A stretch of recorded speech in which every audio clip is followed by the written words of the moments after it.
നടിയെ ആക്രമിച്ച കേസിൽ മെമ്മറി കാർഡിന്റെ ഹാഷ് വാല്യൂ മാറിയതിലുള്ള വസ്തുതാന്വേഷണ റിപ്പോർട്ടിലെ സാക്ഷിമൊഴി അതിജീവിതയ്ക്ക് നൽകുന്നതിനെതിരായ ദിലീപിന്റെ ഹർജി ഉത്തരവിനായി മാറ്റി. കേസിൽ അതിജീവിതയെ, ജഡ്ജിമാരെയും കോടതിയിലെ ജീവനക്കാരെയും അഭിഭാഷകരെയും മോശക്കാരാക്കുകയാണെന്നും ദിലീപിന്റെ അഭിഭാഷകൻ കോടതിയിൽ വാദിച്ചു. നടിയെ ആക്രമിച്ച ദൃശ്യങ്ങൾ പകർത്തിയെന്ന കേസിൽ മെമ്മറി കാർഡ് അനധികൃതമായി പരിശോധിച്ചതുമായി ബന്ധപ്പെട്ട അന്വേഷണ റിപ്പോർട്ടിലെ സാക്ഷിമൊഴി പകർപ്പ് അതിജീവിതയ്ക്ക് നൽകണമെന്ന് സിംഗിൾ ബെഞ്ച് ഉത്തരവിനെതിരെ ദിലീപ് ഹൈക്കോടതിയെ സമീപിക്കുകയായിരുന്നു. തന്റെ എതിർപ്പ് രേഖപ്പെടുത്താതെയാണ് സിംഗിൾ ബെഞ്ച് അതിജീവിതയ്ക്ക് സാക്ഷിമൊഴി പകർപ്പ് നൽകാൻ ഉത്തരവിട്ടതെന്ന് ദിലീപ് കോടതിയെ അറിയിച്ചു.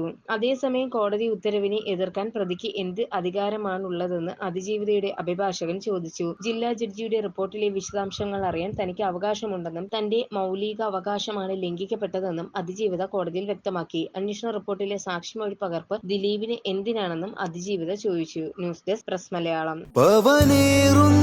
തങ്കമാണു നീ, ഒളിമായാത്ത തിങ്കളാണു നീ,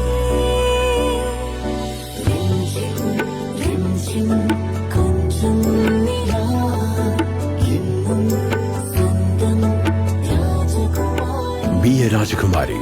Rajakumari Gold and Diamonds. The trust of Travancore. രാജകുമാരി.